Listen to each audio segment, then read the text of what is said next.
Okay.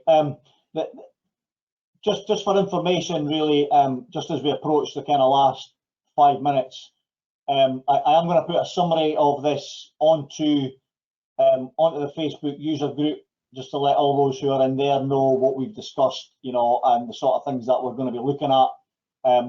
But I'll also put together a little a meeting note that I'll send out to each of you guys as well, just to give you an idea, a bit of a record of the meeting as well. The last thing I want to cover really was just a little bit about the building standards aspect of SELECTCerts.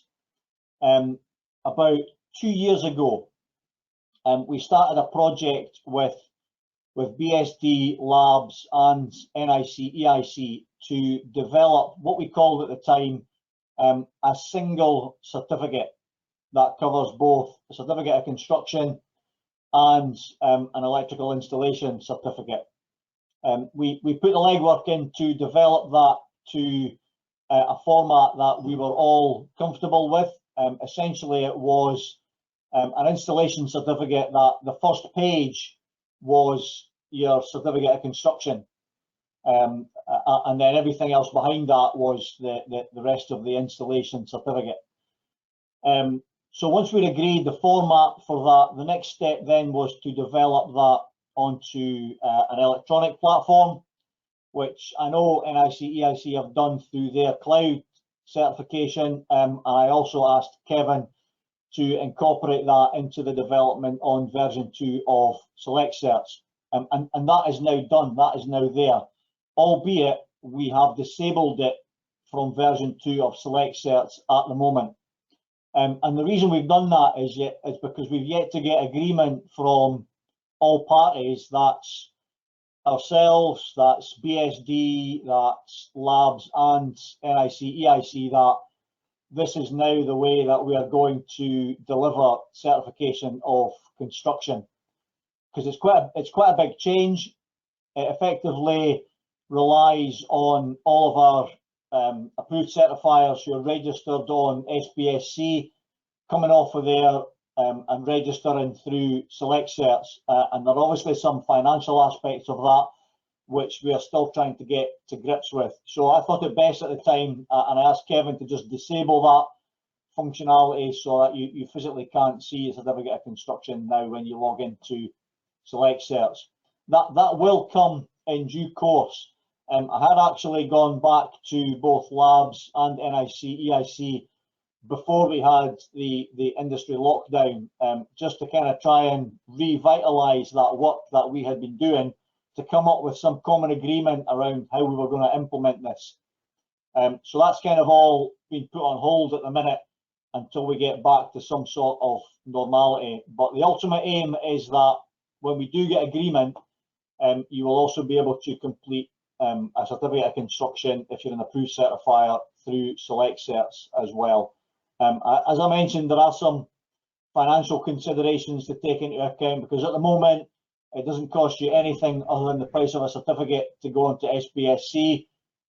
But if you're using SELECTCerts, then you need to pay either a monthly or annual subscription. And we've looked at a number of options as to how we can offset that cost to members to make it effectively a zero cost option for them to make that change.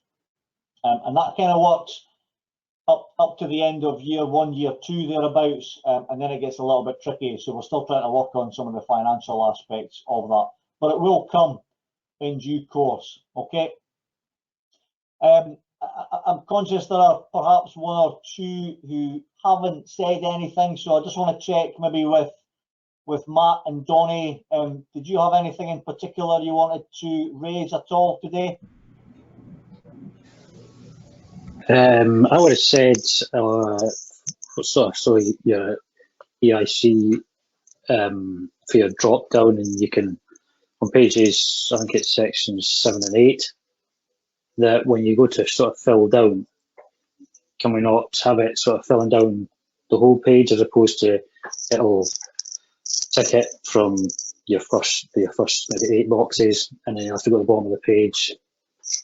So where you tick the next section, go to the bottom of the page, and then go halfway back up the page, back down at the bottom to fill it. Part of that, I haven't had any major issues using it. I think the more you use it, the quicker you get at it. You know, obviously change happens. It's and as for the test results, that sort of thing, that if you're putting in your type and your reference methods, so if your first line is A and C, you could sort of fill out part of that before you copy it. So you're doing your protected device would be a B, your R2 would be an NA. You only have a couple of ring circuits, so you could probably NA them and just sort of change them. Your installation resistance would be greater than 299, etc. You know where they're registered before you actually copy it down, which can speed things up for me certainly. But probably is slightly slower than the last system, but I think the more I've used it, the quicker it's got. Yeah, with regard to the fill down for the entire page, I think even the old system didn't do that. It only filled down section by section, but perhaps it might have been a bigger section where we've narrowed the sections down more for mobile devices now. So you're right, there's a lot more sections like 7, 8, 9, 10 and 11 or something like that on the scheduled inspections. We could fill down, we could probably look at filling down the entire page, but again, it would be on a consensus of what people want, I guess, because you know, some people might say, look, I've now got to go all the way back up and start altering this, and this, whereas they'd rather have it section by section. But it's certainly something we could look into. Yeah, definitely. And would you say it was more designed for a mobile device, as in like an iPad for on site, as opposed to a desktop?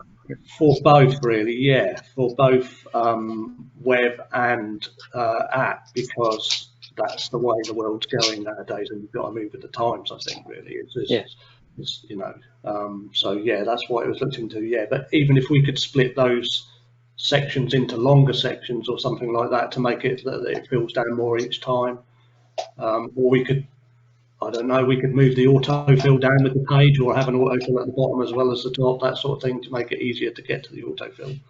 But yeah, there's something we can look into. Yeah, like I say, the more I've used it, the quicker I've got, and obviously times move on, so we just have to go with that. Okay, thanks, Matt. Donny, any final comments from yourself? Yeah, so I've not really used too much of the web-based software. I've used the phone app. I think there's a lot of really good stuff in it. It's really quick for a lot of things. There's still a few issues that seem to be the same issues that everyone's having. I keep getting chucked out of the app. The boys quite often get chucked out of the app when they go to preview it. Today I had an issue. There was a certificate that there was 3 boards, so the boy actually added 4 boards. So I went to delete the 4th board, but I deleted the 2nd board with all the results in it. So I'm hoping, Kevin, we can maybe speak to you and get that back somehow. Or the other thing I was wondering is, I think you know about this already, Dave, is to see whether or not we could get a part testing certificate added, just a basic spreadsheet with a select logo on it, even just to make it look a bit more professional. Everyone seems to think they're going to get this certificate with someone's name on it, but when it comes just from Calder Electrical or whatever in a spreadsheet, it's very basic, and it would be a bit more professional to get something that's just a quick and easy spreadsheet, literally just a spreadsheet with a tick box. I think that's my only input on that. The web software, Claire puts all the stuff using the web software, so she only had the same issues. What you're saying, that it's quite a lag between clicking the box and being able to type, and then going to the next box and it lags before you can type. Maybe the issue with internet speed or whatever, but quite a frustrating thing. But I think it's the same. It's a common issue for a lot of people, but that's pretty much me. Thanks. Yeah. Okay, thanks, Donny. I could see, sorry, Kevin, I can just see Bob wanted to jump in there. Probably something to do with the revised code of practice for part testing, I would think. Yeah, that should be with us later in the year.